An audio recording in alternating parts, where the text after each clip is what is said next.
This conference will now be recorded.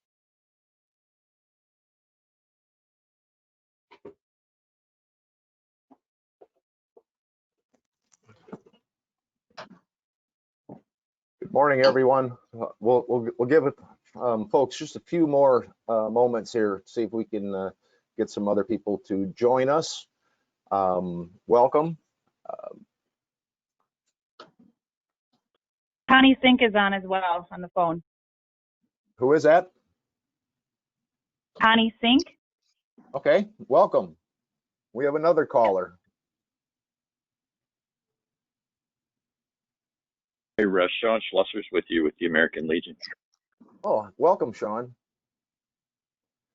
I hope Lisa Ide's going to be able to join us.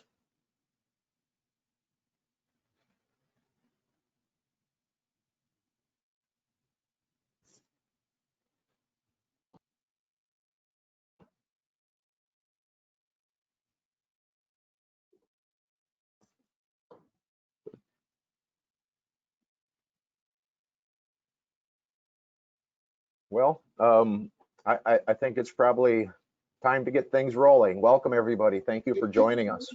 It's been a while since we've had a video assemblage with the business community on a Friday morning, but it's always our pleasure to see everyone. Hope everybody's safe and taking care of their family and their employees, and they're coping with the situation that is still before us. So I'm Russ Wille. I'm the Community Development Director. I think I know most of you. We're going to get things going here, and I'm going to have to step out towards the end of the meeting. I've got another 10 o'clock assembly, but we'll keep things recording here so that there's a record, and if people couldn't join us this morning, they can log in at their leisure and get all the information that's going to be presented. So I'm going to turn things over to City Administrator Prafty for a welcome and an introduction. So everybody, thanks for being on here. I know we have a couple folks that have their microphones on, and so there's noise in the background. So there will be plenty of opportunity, and kind of the protocol that we've used in the past is if you want to raise your hand and kind of wave a little bit if you're on video, we'll try and get that question then brought up and answered going forward. But the purpose of the meeting is to get a bunch of people together in the downtown. First of all, from a city perspective, it's great to see you all. We want to talk a little bit about lighting and decorating in the downtown, the kind of plans that we have going forward. And so that's why Pete and his team are on here. Ed's going to talk about some of the other activities that he has going on with the chamber. And then, you know, at the end of the meeting, we have a couple of important things, one of which is community health or public health from Nikola County is going to be here to talk about some of the things that they're seeing and things that we can all do to keep ourselves and our customers safe.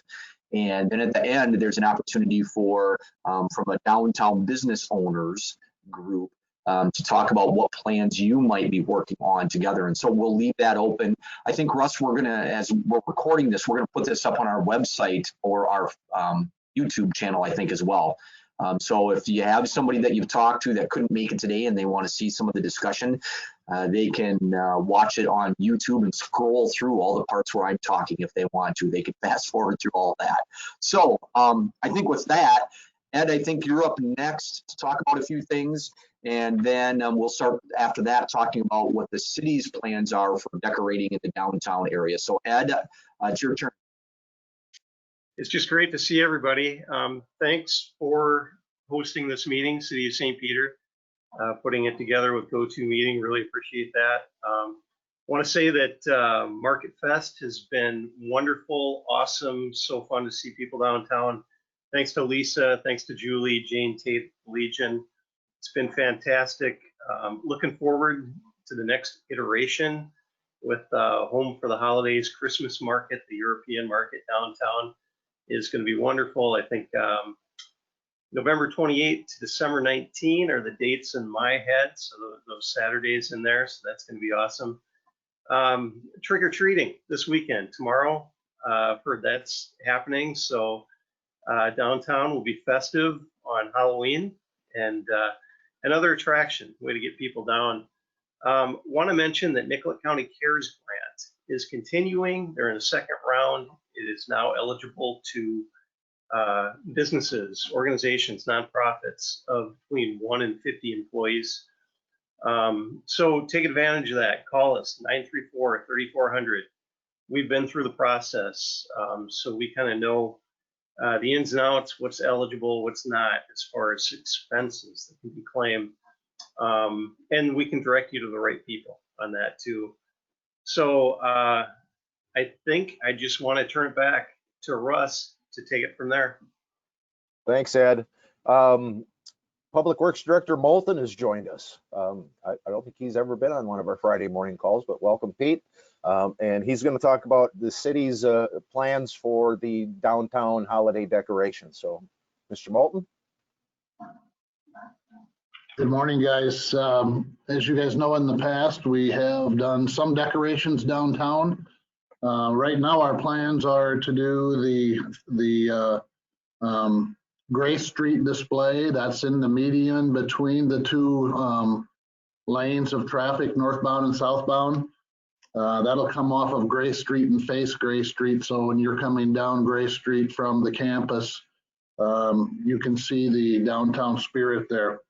We're also going to be working on the 60 trees along the Minnesota Avenue right-of-way.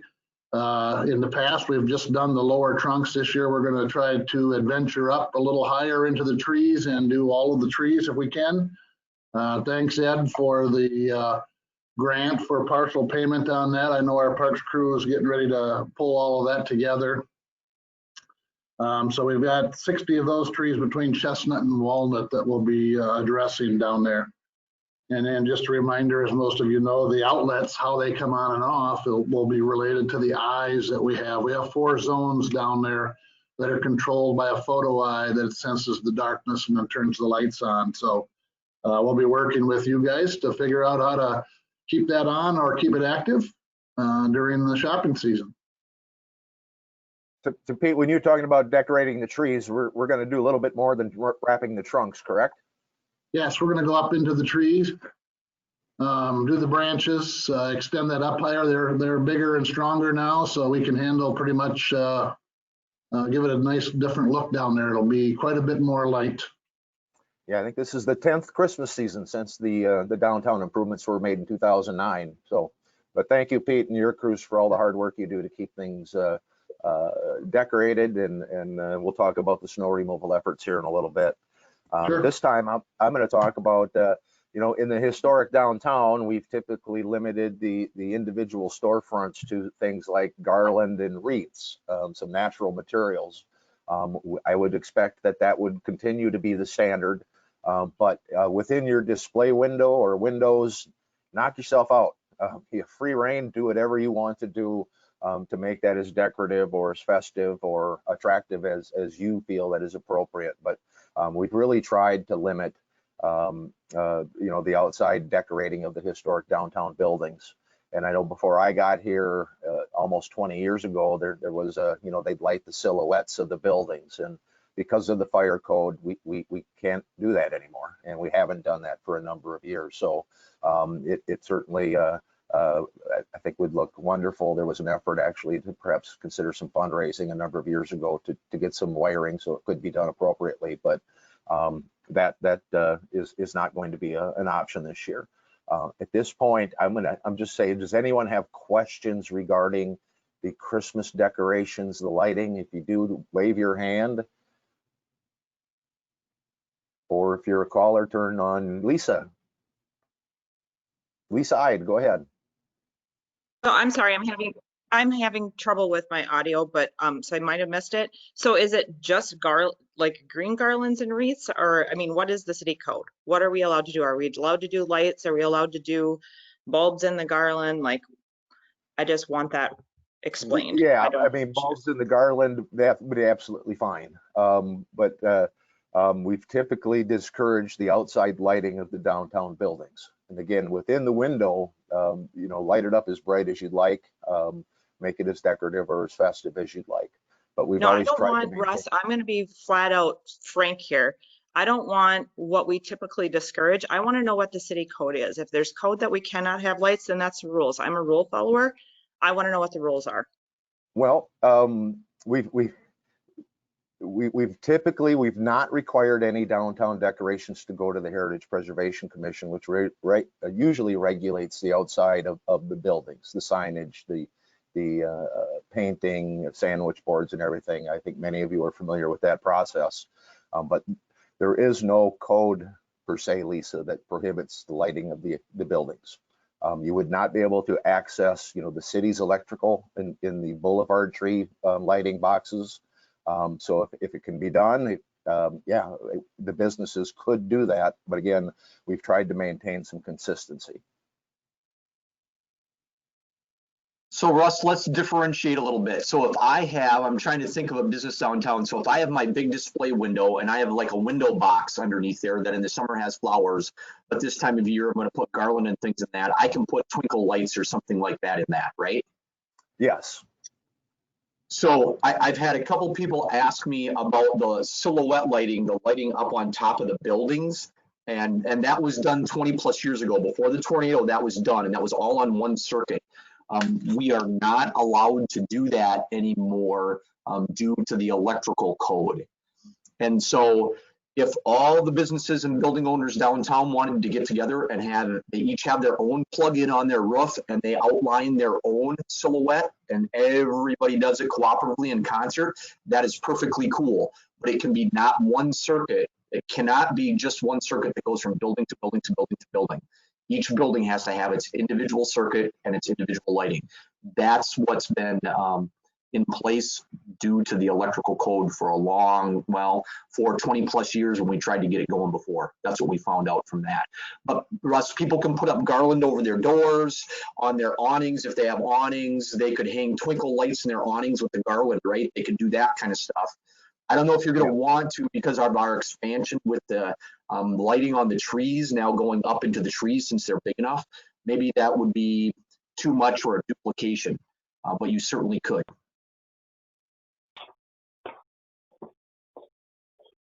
Others? Okay. Yeah. Okay, so you said outlet on the roof, but I'm guessing it just has to be an exterior outlet somewhere on your own building, Yes. your own power. Yeah, Lisa, that's right. The outlet wouldn't necessarily have to be on your roof. If you were running an extension cord out of a second floor window or something like that, although that's not the best, that's not a problem. That is not against the electric code. The electric code issue is, again, one circuit that runs across multiple buildings. If each building has its own circuit that is feeding its own lighting, then you're good to go. Okay, and then I get the whole unity thing. I think that us business owners all need to get together and become more of a destination, because brick and mortar, that's where it's at. Like, if we're going to keep brick and mortar alive, we need to be that destination. But also, sometimes it takes a few people starting it to get the lights back up, to get everyone to see. We saw Market Fest. I did not get very many interested in supporting it. I have heard how much it's really helped everybody's sales, helped the community come alive. I've had great reviews from customers. I really would like to see lighting come back, and if there's no code in place, I'm going forward with it. If anyone else is in, I would love to coordinate. My thoughts are white lights. I'm not into all the flashy color stuff, but I want some guidance in it. I'm a rule follower, but also I don't want to be pigeon-toed to what one person's thoughts are. Yeah, there's going to be an opportunity at the end here for the business community to talk about how they may cooperate in their efforts, activities, marketing, lighting. And so we're going to just run through a couple of the city's issues that we wanted to communicate, and then we're going to get out of the way, and we're just going to leave it over to Ed and the business community to have that longer discussion. And I think a lot of these questions can be discussed within that group.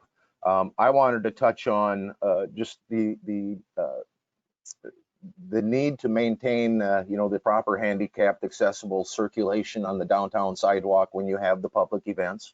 I haven't heard any complaints or had anything reported to me, but we want to make sure that, if you are mobility impaired, if you're perhaps confined to a wheelchair, that you still have that 4 foot of clearance so you can safely and efficiently move and motor along the sidewalk.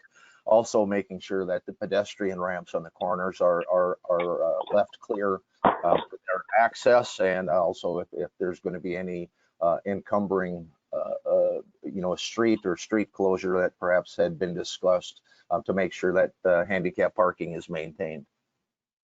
And in that light, one issue that's not a Christmas related is I wanted to talk about the City Council's Central Business District Accessibility Enhancement Grant Program.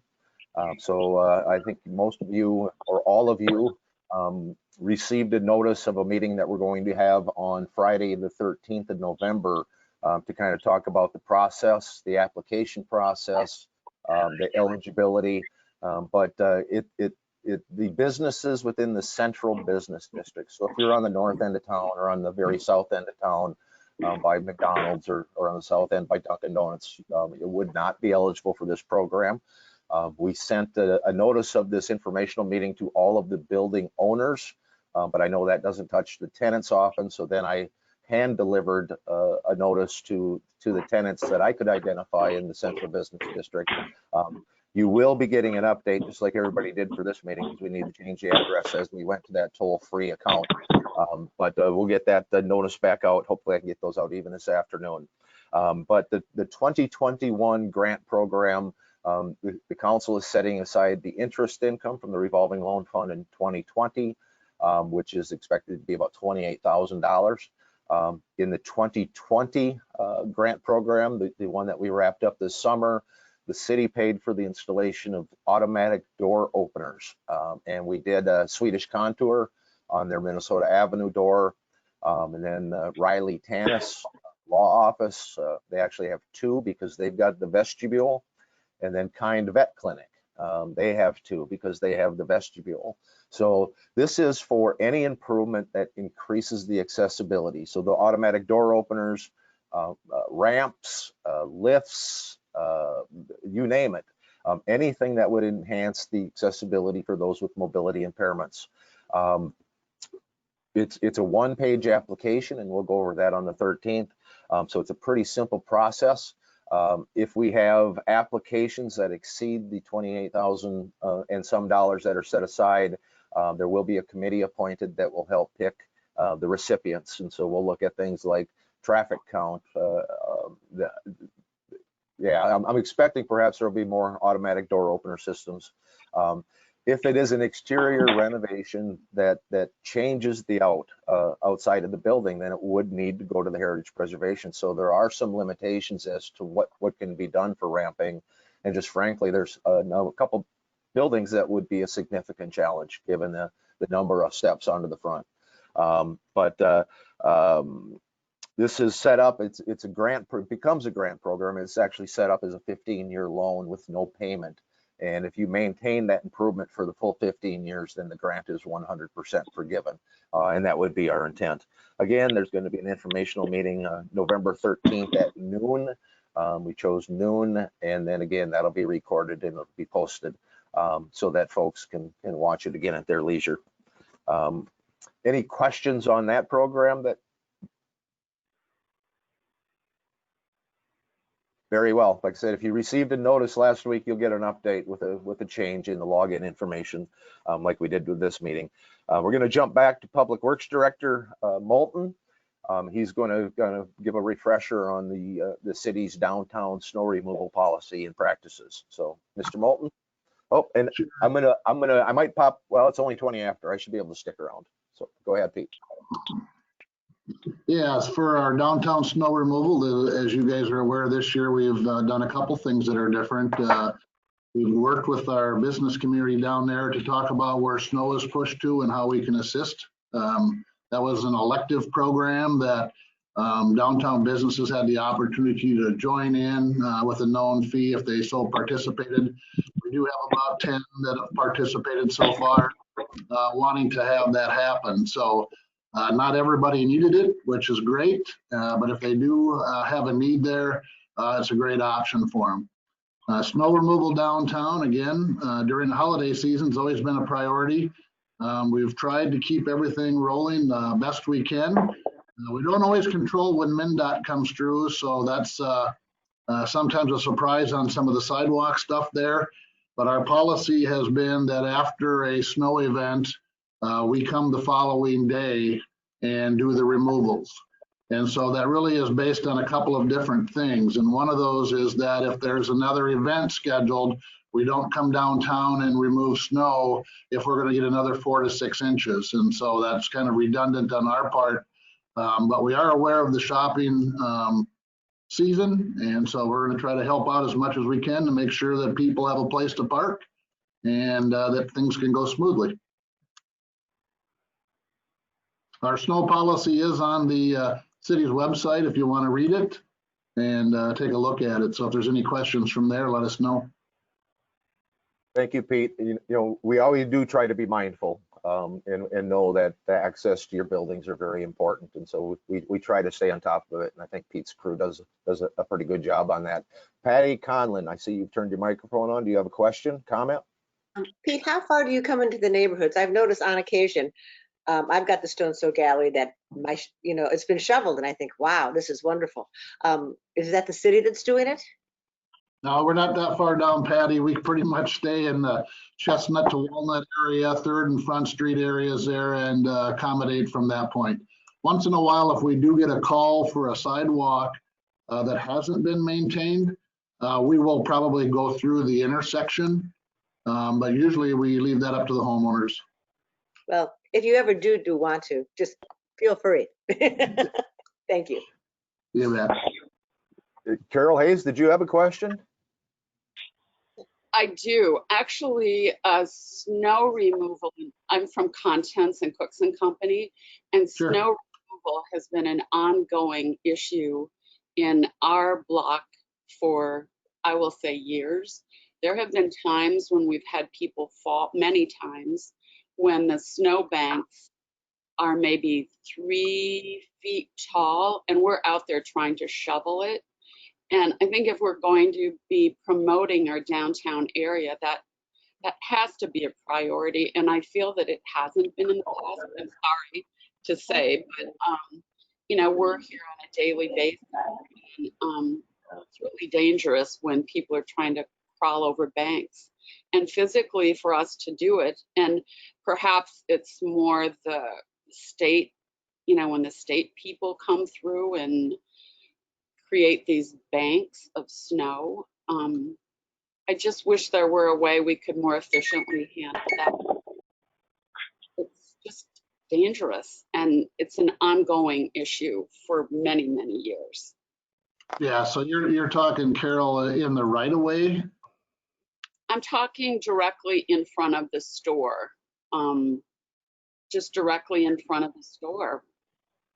On the curbs. Like the curb. Right. Yeah, so the initial process is that snow is pushed the first day and it's removed the second day. And so we don't have the resources to come out and just be in the downtown. We've got over 50 miles of streets that we have to maintain, people going to work. And so we try to do it in phases.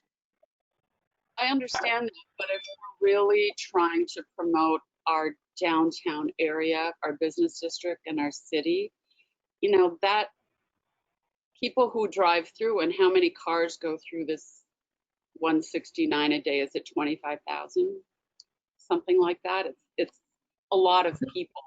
And I just think that certainly is not a welcome to downtown St. Peter, to 20-some thousand people who drive by daily. I don't know. It's just, and I know there are many streets and I understand all of that, but it certainly, to me, should be a priority. And I think other business people downtown feel the same way, as we struggle with that, on a daily winter. And Sure. It's a concern for our customers. Yep, understand. But you're talking that the next day isn't satisfactory, so you're thinking that something should be done that day. So if it snows till 10 a.m., then your thought process is that should be opened up downtown immediately, or yeah. We'd have a real hard time getting there, Carol, just with all the things, the activities we have, plus we'd have to shut down Highway 169. So MnDOT would encourage us to do that during low traffic volumes so that we're not taking traffic off the main road. Have you seen the operations at night and how they do that? They pull all of the snow away from the curb with multiple machines, bring it into the traffic lane and then blow it into a truck to remove it. Yes, I've seen that. And I know, I mean, snow is just an ongoing issue. Sure, I wish understand. some way, and maybe we have to hire independent contractors or something to take care of that problem. You know, where do we put the snow that the city or the state on our curb? Just, I don't know. I'm sure Yeah, it's not a problem in my stores. Yeah, the main thing is if store owners and business owners are pushing it out near the curb line, it makes it easier for us and less time consuming to get it windrowed back into the street. Well, I don't know. Just, I don't know what the solution is, but it's an ongoing issue for retail. Is there a way to make access lanes, like, for the city to come by and put, you know, like open lanes for people to get through, like the night schools or something, so we don't have to lift the 200 pounds that is.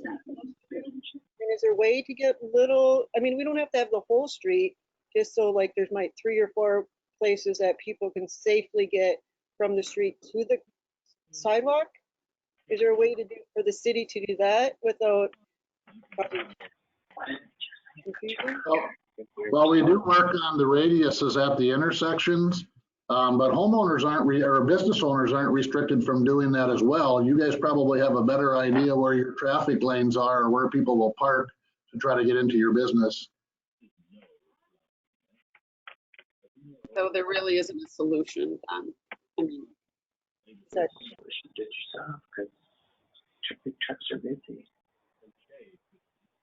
You know, guys, some of it, at least from my perspective, is so much about when it snows too, and when the plowing occurs by DOT on 169. And so I wish we could say this is exactly how it's going to work every time, but when it snows, how much it snows, and the weight of the snow makes such a big difference in how we respond to that. But I get the idea about lanes and trying to help ensure that those, and at least in my mind, and I know, Carol, this might not be how you see it, but in my mind, it's those corners being open is especially important, I think. But it's hard to, do we put a little lane up to every business front? And then at that point, all the snow is likely just about removed, and Pete's articulated kind of the challenge that we see with some of that. We really get how challenging it is. Pete's crew really gets how challenging it is because they're out there trying to remove that snow too. So they really get it. They do. And we'll see. I mean, we'll keep thinking. I know Pete's got a new foreman or a new superintendent that is working on this issue a lot.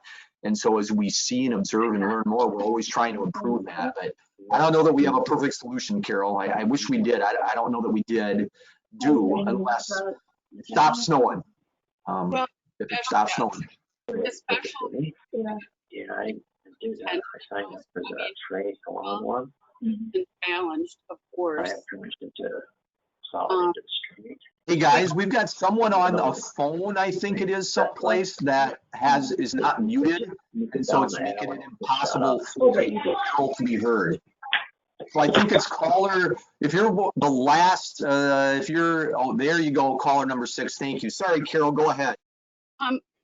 At least if we could pay particular attention to it between now and the Christmas season. A lot of us are struggling with COVID already.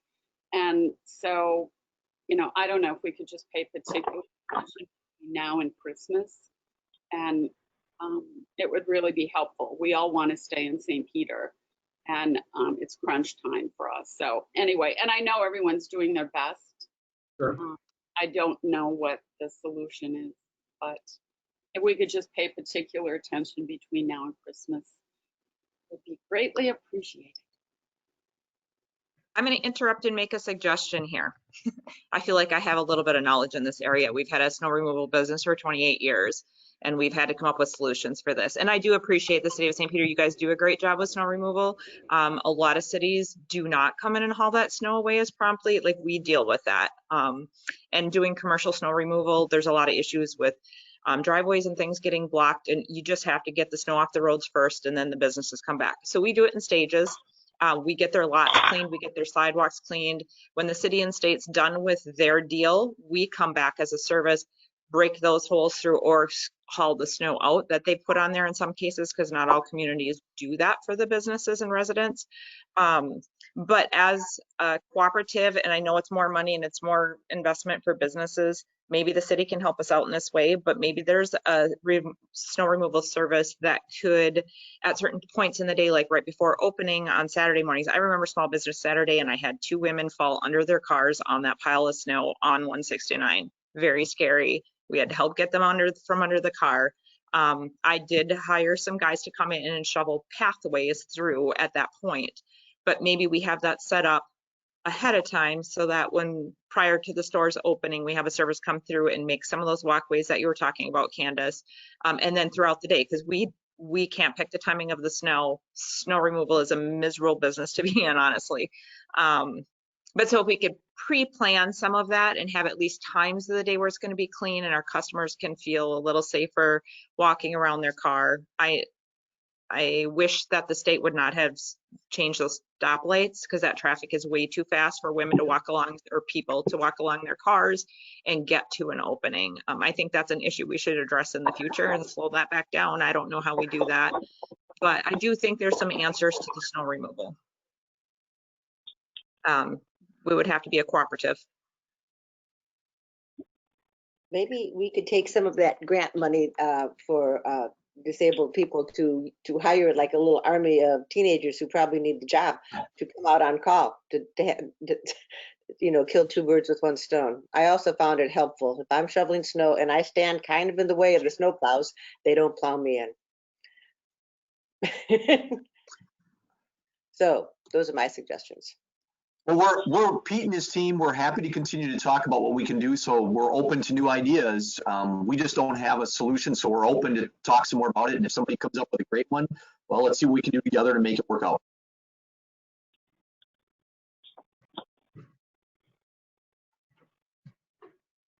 Thank you, everyone.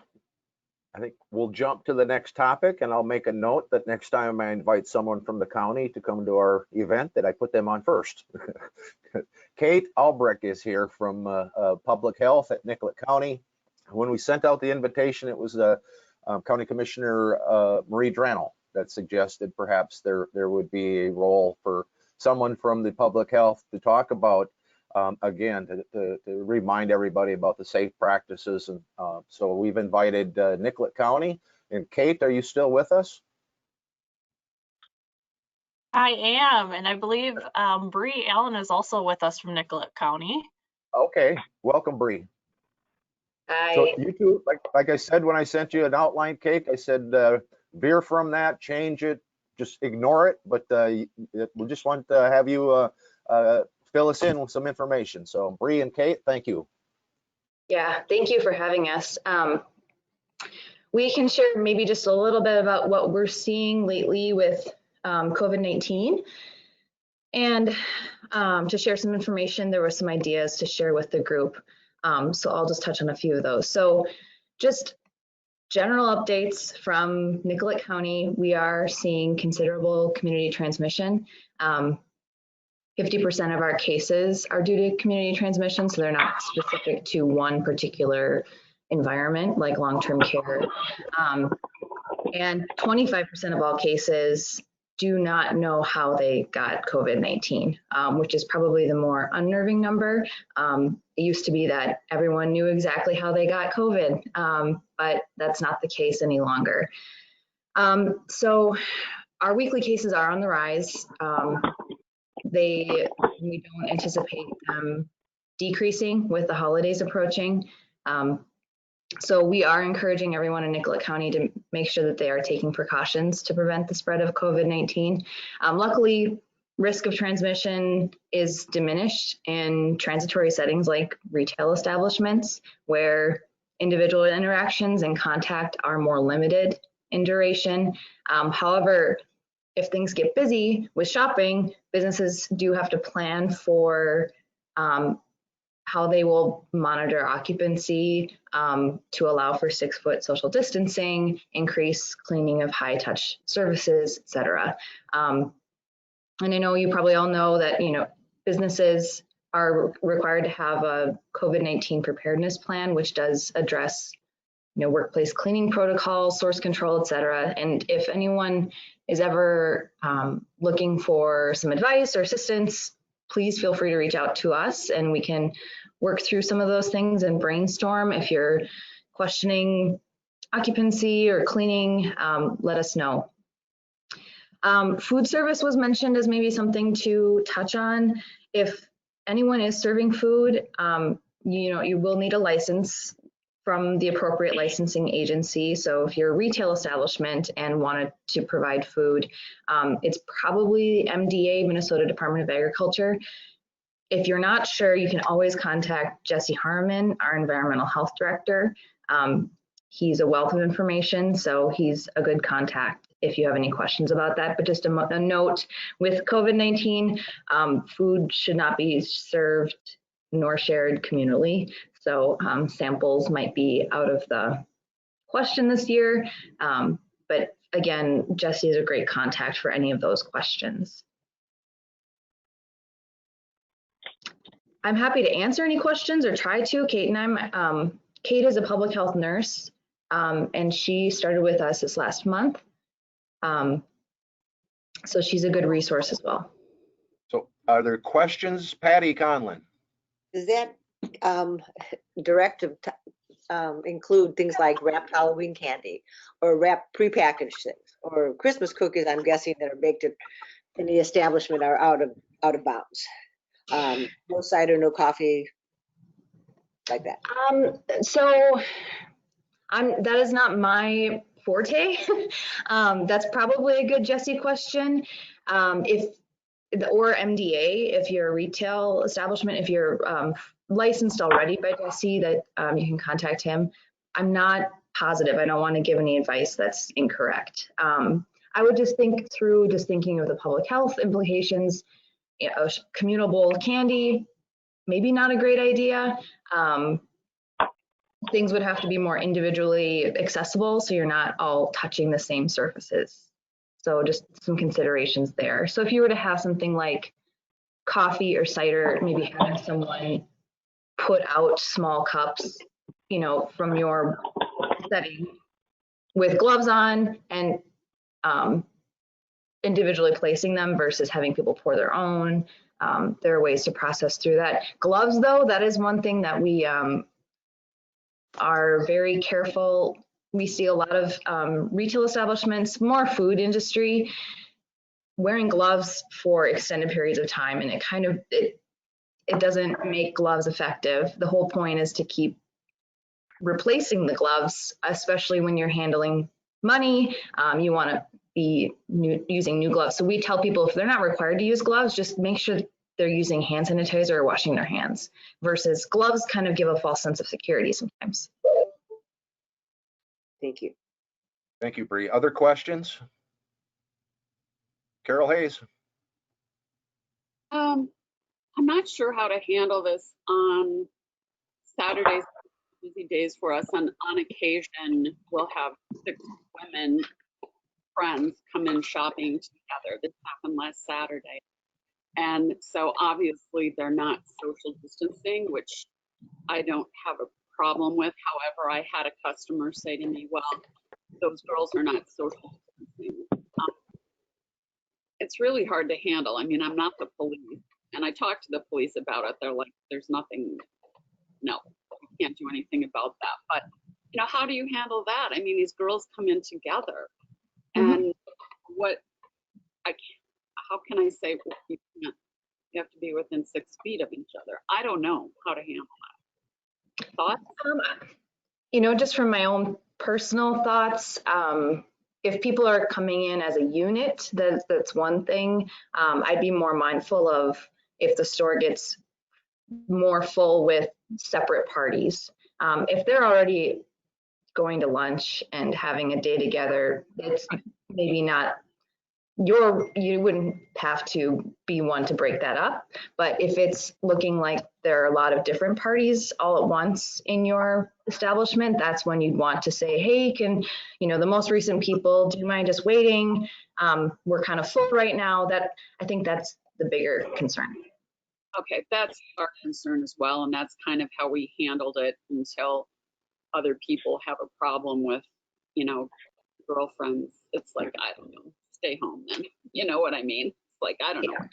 If they're keeping their distance from that group, it should be okay. But yeah, you can't control how people react. Yeah, okay, thank you. I just wanted to share a little experience we had.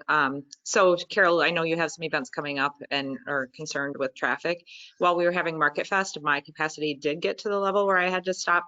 But the way I handled it is I stepped outside the door and just stopped, because a lot of people come to see us as business owners during events and they want to visit with us anyway.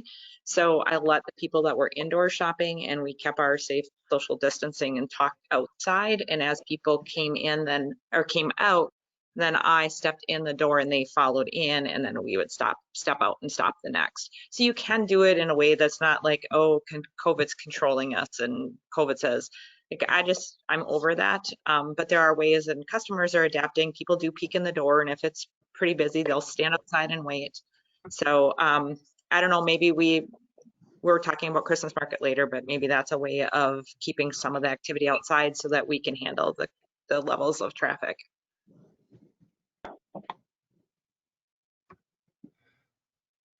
Carol, this is Sean from the American Legion.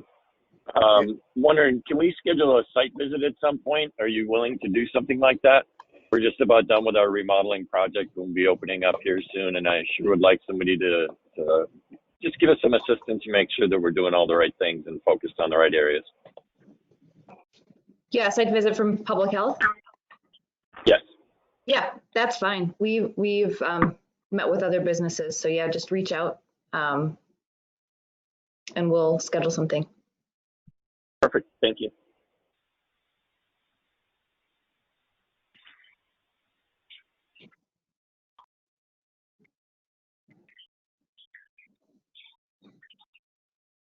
All right, anyone else with Nikola County Public Health? Any additional questions for the nice folks from Nikola County Public Health?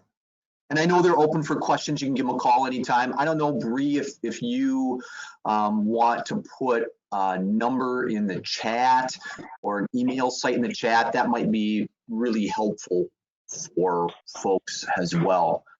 Kate, thank you too. Any last call for any other questions before? And Ed, are you sticking around for the Christmas market part of it as well? Yeah, I can stay on. Okay, fantastic, because I know Russ has to leave and I have to leave in about 10 minutes too. And so we want to provide the opportunity for you all to talk together. And you can go longer than 10 minutes. We're going to keep this open until you stop. We're going to keep this open until you stop. Cindy will be on and turn off the recording when you're done. And again, this will all be uploaded onto our YouTube page here, probably Monday or Tuesday of next week, by the time we get it back from GoToMeeting and are able to upload it. Last call for the city before we try and get out of the way here. Last call for County Health, who are nice enough to join us. Oh, Lisa, please. I do have a question for County Health. Is there somewhere where we can get, like, I've done catered events in the past, and I know, like, if somebody's having a drink at a bar, they sit down and have a drink. Is there recommendations for catered events right now? Is there a place where I can get them? Or for, like, small private catered events? Recommendations in terms of COVID, just whether to have them or not? I knew the rules before. I just don't know the rules now. And I'm not thinking right now with Christmas, but I'm thinking in the future. If it was a public catered event, it would require probably a special event license with Jesse's office. So I can put his contact information in there as well. He's very practiced at talking through events specific to offering food service. So I can provide his contact information if that's okay. But if you were to have something catered, I would just, it's hard when people are eating because you're not masked. You want to keep a distance if they're not all from the same family or party, it does require a lot more planning. So I will put contact information for all of us now in the chat box. Thank you. I think this is here to stay a while, so we might as well start planning ahead. All right, last chance. I got to mention Dustin's on there. Dustin clearly from the video has the biggest office of any of us. It's very clear there that he has the biggest office. So way to go, Dustin. All right, we're going to kind of get out of the way. And again, if you have any other questions or anything like that for us, let us know. I'll stick on here as long as I can. Cindy will maintain on here so that we're recording this. And again, we'll upload that to YouTube. Ed, if it needs some emceeing or chaperoning, let's leave it to you to do that since you're hanging around for the whole thing. So again, thanks everyone for being on here. We're happy to do this, and we can do this for other activities, forums, issues as well, if you find it helpful, and share some of this information with some of your friends and other business folks that you work with too. We want to make sure that the word gets out about what's trying to go on and what people are planning. So thanks for that. Ed, I'm going to get out of the way. Thank you.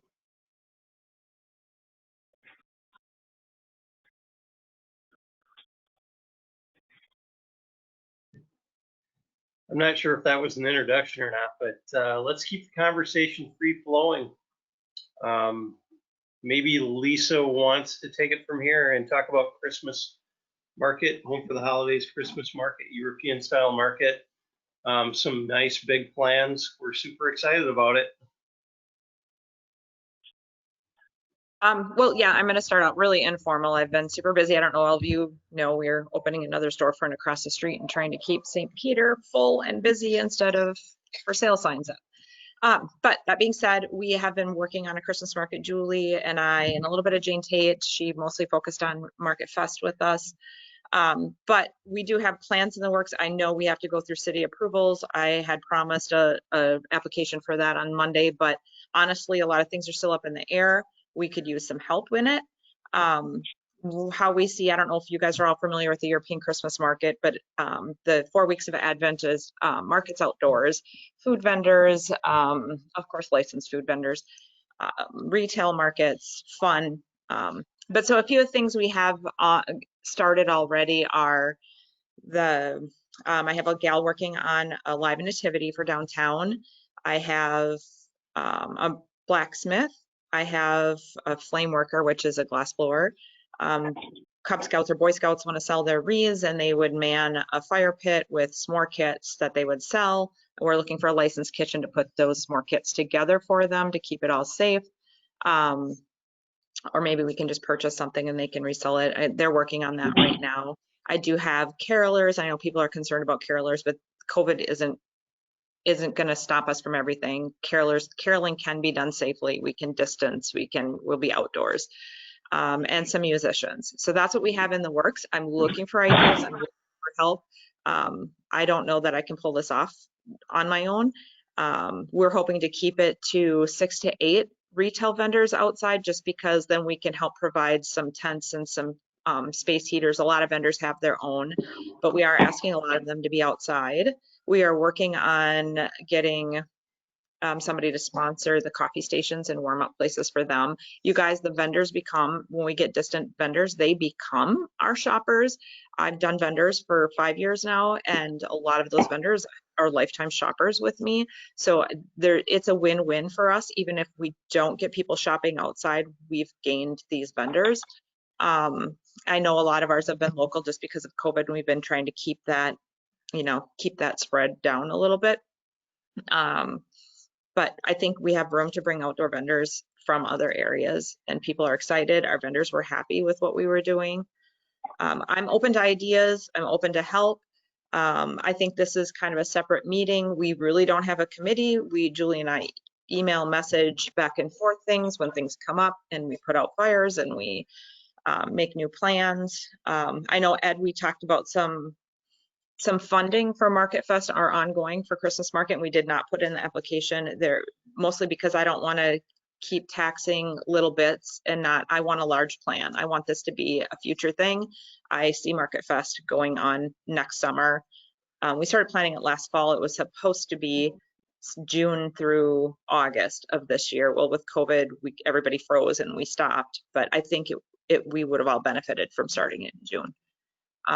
But that being said, that'll be a whole separate meeting. Christmas market, if anyone's in, raise your hand. Right now, we are hoping to block off the street over, oh, I don't know the streets in St. Peter, I'm sorry. Somebody help me out. The street by the hardware store is that Park Row. So because Dave owns both sides, easy to get approvals. That one's an easy access to put some of those activities on. I'm putting things in front of my 2 storefronts. Julia's Extra Innings has been very good about participating and getting this to go. I know nobody wants anything in front of their storefront because it's a distraction, but also we can't do it without putting things somewhere. If we put them off over at the park, we all know from those park events, appreciate them. They're a great community event, but they do not bring us traffic to our stores. And honestly, I feel like if we're going to survive this COVID thing, we are going to have to be creative and create experiences for people. I'm open to thoughts and stuff. I'm going to keep trucking with what I can.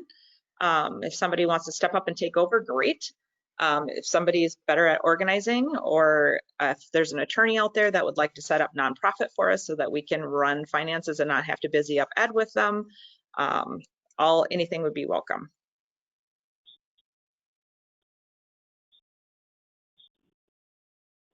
At the end of that, I want somebody to step up and say, hey, I can do this.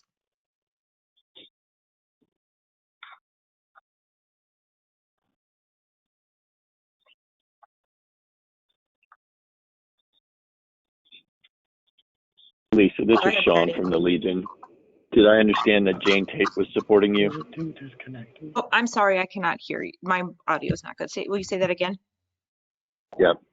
Did I hear you say that Jane Tate was supporting you from the American Legion?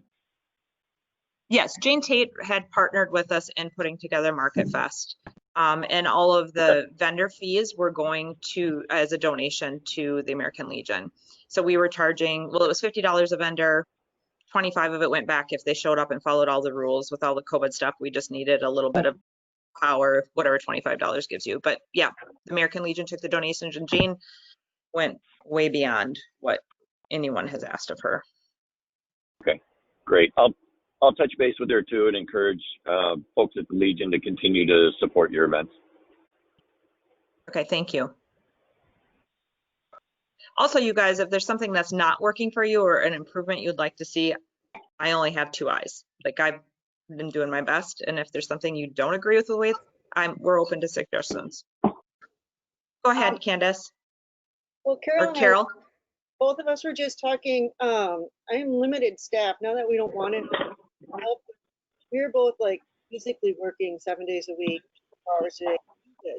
But the other thing is some of your days, like November 28th for a Market Fest or a Christmas Fest, that's Small Business Saturday. That is the busiest day downtown. Can't we pick like an off day, mid-Saturday in December or something like that instead? Instead of like the busiest weekend of the whole entire year. And like I said, Carol and I definitely want to help. Yeah, we do. We just don't know how to do it. I have me and 2 other people running a store all week long. We can give you advice and stuff on what we see, but we don't want to, I don't know. Maybe next year we'll be in a better, I hate to say that. And thank you, Lisa, for all you've done. These markets have been fabulous and certainly brought so many new people to St. Peter, which is the vision we should all be looking for. And without you having done that, well, it would be more nothing, I guess. So thank you very much. And by us not being great supporters, we are great supporters. We're just short-staffed right now, and the COVID has affected everyone. Not that we have it in the store, but it's just made it really tough for us. So we hope to be better participants next year. And thank you for all you've done. It's put St. Peter on the map, and I don't feel we've been on the map before, really, at least not the downtown business area. So thank you for what you've done. And we will be more helpful, I promise, in the future. We just can't take on more just right now. So, sorry. Thank you, Carol. And you guys have been. I've been bouncing out ideas. I didn't mean that there's not help out there. And I'm sorry, Patty, I missed you in the lump. Patty's been very key in helping us. And she got up early and walked the streets and did all that. As far as I'm going to address the help part, we're not looking for anyone to commit 2 hours a week. I'm not looking for any of that. If you can find one vendor and refer them to me, like a really good vendor that's responsible, that's has, you know, we have to be careful about the vendors we throw out there too. It has to be things that are going to entertain and interest people and keep it classy. So if you can just do that little bit of research and find one person that would love to sell their wares and be a part of our group, that helps tremendously. Like that's where Jane's been doing a lot of it, and she's been doing it every night for 2 months. So if we can get that little bit of help, that's all we're looking for. Or maybe follow up a phone call or type up a letter for approvals to the city. Like there's so many little things. If we started a group email, we could just throw out, these are the things that need to be done. If you have something you can step up and take, that would be awesome. If you're available early on a market morning, one morning out of the year is more than what we're getting right now, to just guide vendors to not set up in front of doors. And I'm going to pat ourselves on the back here. We have walked those streets. We have made sure ADA compatibility, like there has been accessibility. So if there's complaints, I really would like someone to address that with me. We've moved whole vendor setups because they were 6 inches off. So we're doing our job. If there's something more we need to do, I'd love to hear it. But just little bits of help would be great. Even ideas are great. I do have 2 storefronts we're doing now too, and building the one at the same time. So there's always 10 minutes. I always say, ask the busiest people for help, because they're the ones that always can find the time. Non-busy people can never find the time. And then to answer your question about Small Business Saturday, Candace, we debated. So the traditional European market is the 4 weeks of Advent. So we're kind of trying to follow that. Also, we have a hard time getting vendors closer to Christmas. So that if any is canceled, it's going to be the 19th, because we're having a hard time getting people to step up for that one. And also Small Business Saturday during COVID, my thinking in it is it helps to disperse the crowd a little bit so that we can have, I think my capacity is 30. We try and keep it 20 or less in the store. So there are things for them to do while they're waiting to come into our store. We want those lines of people. We just want those lines of people 6 feet apart. We want to entertain them. We want them to pop in and warm up and then come back and shop some more. I mean, that's my thought in it. I know Small Business Saturday is going to be busy. I am working on getting a team of people to help run the market. And we do have volunteers from the community that don't have businesses that are helping us. So that'll help. Ed, if you can be there, that would be amazing. Being you don't have a business, I'd really appreciate that support, and like a team leader that day, because I do have 2 stores to run that day. I think I answered all of that. Carol, I do appreciate you have been a really great sounding board. And I do know that you guys are busy. Sorry, guys, we have to leave. I have to go open my store. We have to run the stores now. Bye, guys. Sorry. Bye. Lisa, you and I had talked earlier about having some of the empty storefronts be warmer places for the vendors. And I wanted to actually ask you how the last one went. I helped you greet some of the vendors, but I didn't know how the sales went in the cold. So the vendors I spoke with, Patty, were happy with their sales. I didn't speak to them all. That would be more a question for Jane, because they check out with her and she kind of does that brief questioning with them. As far as sales in the stores, I would say that from my top Market Fest day, that was about a 50% from top. So the traffic was there, was good for businesses. And honestly, like, I'm straight up, that's our goal here, is to keep businesses going and to draw to downtown. Vendors have to figure that out. I started as a vendor one day. I had to figure out business. I had to figure out how to make my product sell. I walk around, give them pointers, tell them what works for St. Peter shoppers for me. But I think they're happy and people are having fun. Like, there's nothing going on during COVID and we need to have fun. So I think it went well. I think you know, putting on a happy face is always a really good thing. You know, when people look down, everybody's down. But I was worried. A few people came into the gallery and said that the people downtown, the vendors, looked just cold, and that was their impression. They just looked miserable. So that's why I was wondering. Well, the vendors may have looked miserable, but they all had the option of leaving early. Jane did leave that up to them. So, and they had warming. They're welcome to pop into our businesses. And that's why for market, we are setting up at least 3 warming stations, and we're going to try and keep the vendors a little closer together. We'll see how it goes. I mean, they do it in Minneapolis, they do it at St. Paul, and you know what? Us small town folk can do it better. I really think we can. Thanks.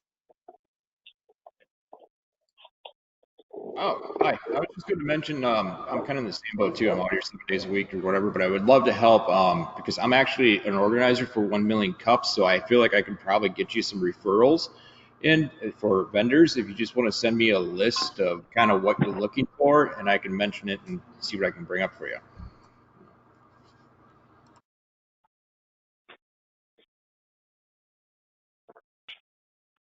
That'd be awesome. Sorry, I didn't have my mic on. Dustin, that'd be awesome. Would you drop your email for us? Yes, I'll put that in chat. Thank you.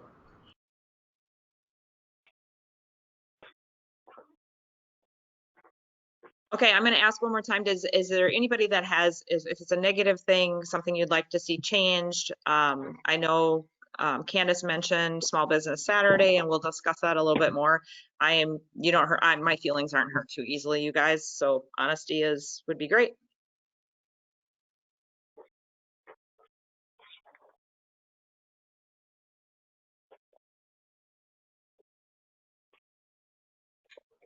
Hey, Lisa, anything about the fire pit? You talked about s'mores.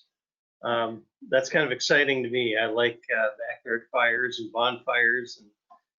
And so if s'mores are going to work out, it seems like the fire pit can work out. Anything about the rules or city rules or anything like that you'd like to say about the fire pit? I don't know any of the city rules. That's where I need to get application to the city, and they'll come back and they'll meet with the fire department, the police department. They meet with all their departments is my understanding, and then they will get back to us with approval or not. I had run some of this by Todd.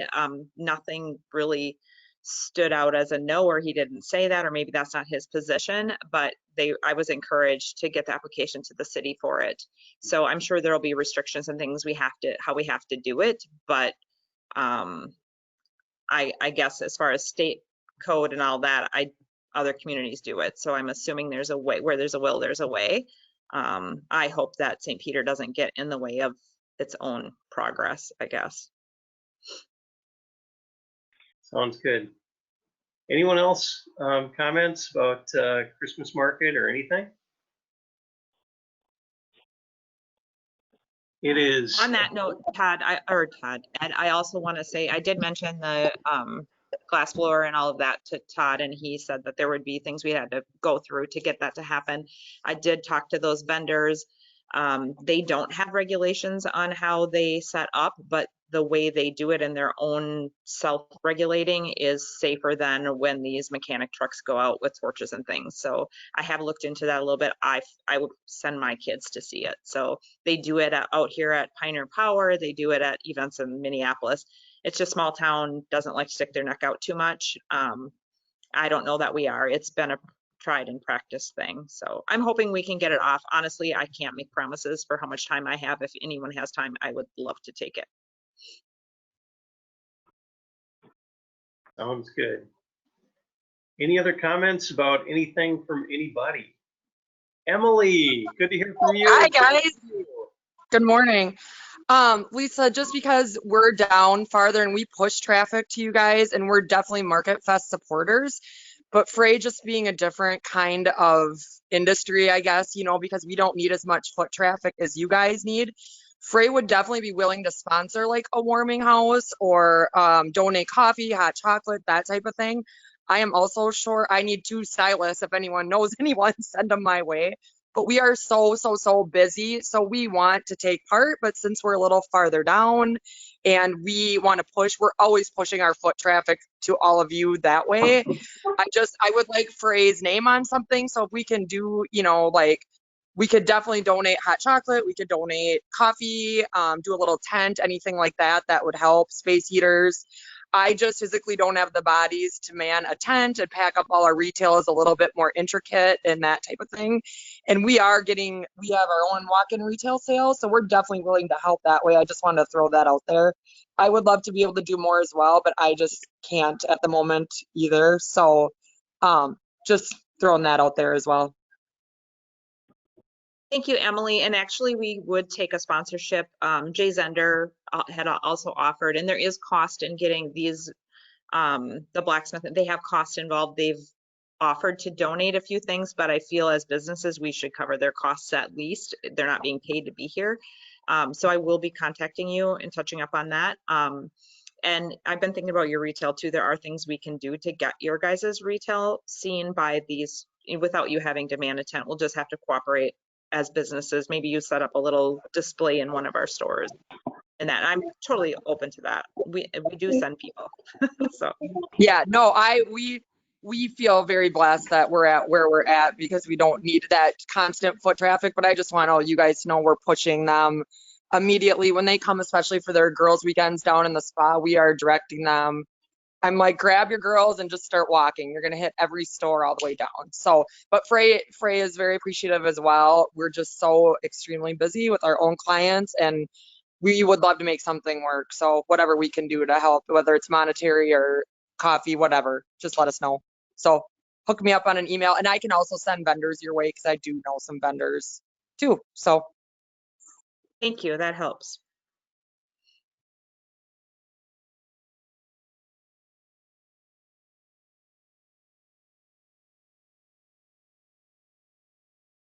All right, so I'm going to end here with if anyone that wants to be in a group email, drop your email here and I'll see if I can figure out how to get them back out of here. I never know how to do it.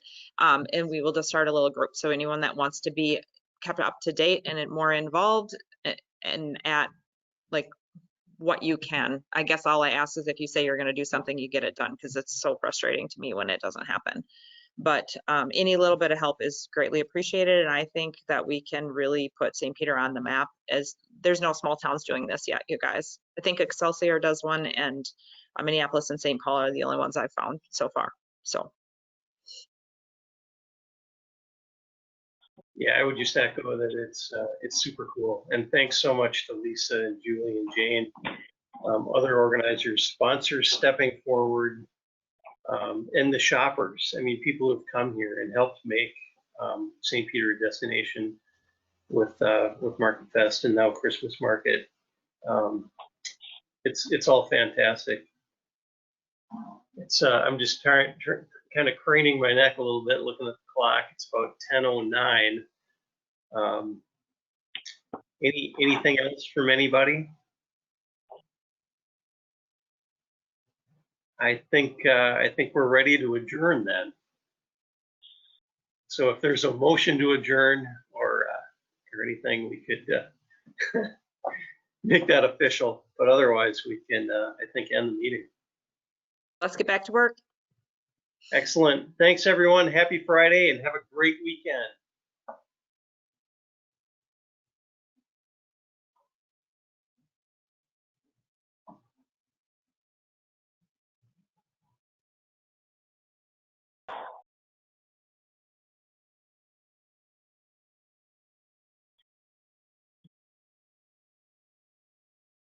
Well, you're on your own. Yep. Okay, now we're all